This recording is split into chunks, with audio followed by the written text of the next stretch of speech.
Hallelujah, hallelujah, hallelujah. धन्यवाद प्रभु। हम आपका धन्यवाद देते हैं आज के सुंदर वचन के लिए जो आपने हमारे जीवन में दिया। आज के वचन के द्वारा हर एक को ब्लेस करें प्रभु, आशीष करें। हम सारी आदर महिमा जलाल आपके नाम को देते हैं, यीशु नाम से प्रार्थना मांगते हैं, आमीन। हम पढ़ेंगे लूका अध्याय 8 उसका 22 वचन।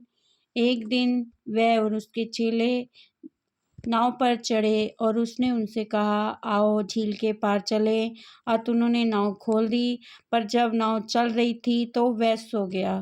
और झील पर आंधी आई और नाव पानी से भरने लगी और वे जोखिम में थे। तब उन्होंने पास आकर उसे जगाया और कहा, स्वामी स्वामी, हम नाश हुए जाते हैं। तब उसने उठकर आंधी को और पानी की लहरों को डांटा और वे थम गए और चैन हो गया। हालेलुया। हम इस वचन में देखते हैं कि जब यीशु मसीह और उसके चेले झील में जा रहे थे, झील के पार, तभी झील में आंधी और तूफान आ गया। वहाँ पर यीशु सो रहा था। हालेलुया। हमारी ज़िंदगी में भी ऐसा ही है। जब हम यीशु हमारे जीवन में तो है, पर हम उससे बातचीत करना बंद कर देते हैं। हो सकता है यहाँ पर चेलों ने यीशु से वार्तालाप ना कर रहे हों, अपनी ही बातचीत में, अपने ही कामों में मग्न हों, और वहाँ यीशु मसीह सो गए। हालेलुया।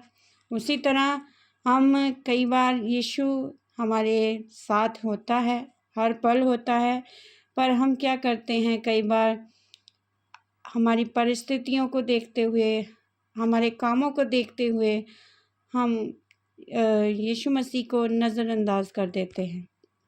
कई बार हम प्रार्थना में समय बिताना अपने कामों की वजह से कम कर देते हैं, चर्च जाना कम कर देते हैं, आराधना नहीं करते, प्रभु के वचन के साथ हम बैठते नहीं हैं, मनन नहीं करते हैं।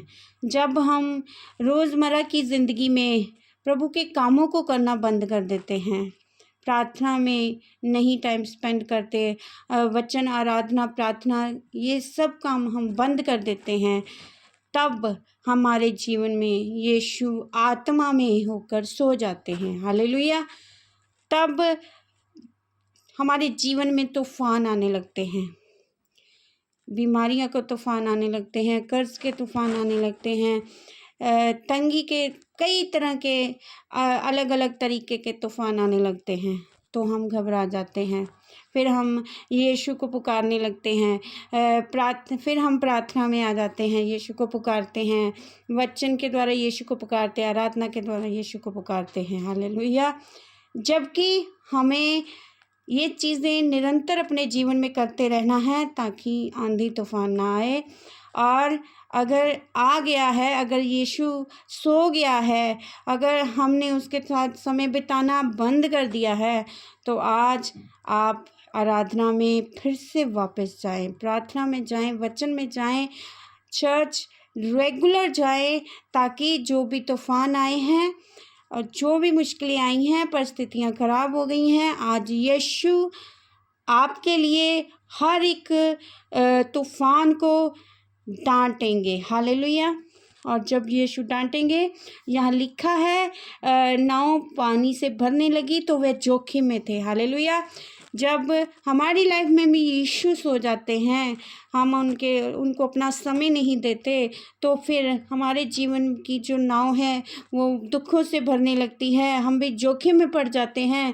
पर फिर हम यहाँ पर चेलों ने आकर यीशु को जगाया और कहा, स्वामी, हम नाश हुए जाते हैं। इसी तरह हम भी यीशु को पुकारना शुरू कर देते हैं। हम कई ज़्यादा प्रेयर कराना शुरू कर देते हैं, और फिर हमें याद आता है कि हम कैसे जोखिम में पड़े। पर आज इस वचन के द्वारा परमेश्वर हमें बता रहा है कि हम जोखिम में ना पड़े। उससे पहले कि हम जोखिम में पड़ें, हमें प्रभु को जगाए रखना है। हालेलुया। ताकि परमेश्वर आज हमारे जीवन में आए हुए हर आंधी, हर तूफान को, हर पानी की लहरों को प्रभु डांटे और चैन हो जाए। हालेलुया। इसलिए भाई और बहनों, आज प्रभु के आगे पुकारें, प्रार्थनाओं में बने रहें, वचन में बने रहें और प्रभु के कामों में बने रहें, ताकि जो भी आंधी तूफान किसी के भी जीवन में आए हुए हैं, आज हम प्रभु यीशु के नाम से हर आंधी को, तूफान को, बीमारी को, दुख को, तकलीफ को, हर तरह के कर्ज को यीशु के नाम से डांटते हैं। इसी वक्त ख़त्म हो जाए हर एक के जीवन से। हालेलुया। आज प्रभु इस वचन के द्वारा सबको ब्लेस करे। आमीन। सबको जय मसीह की।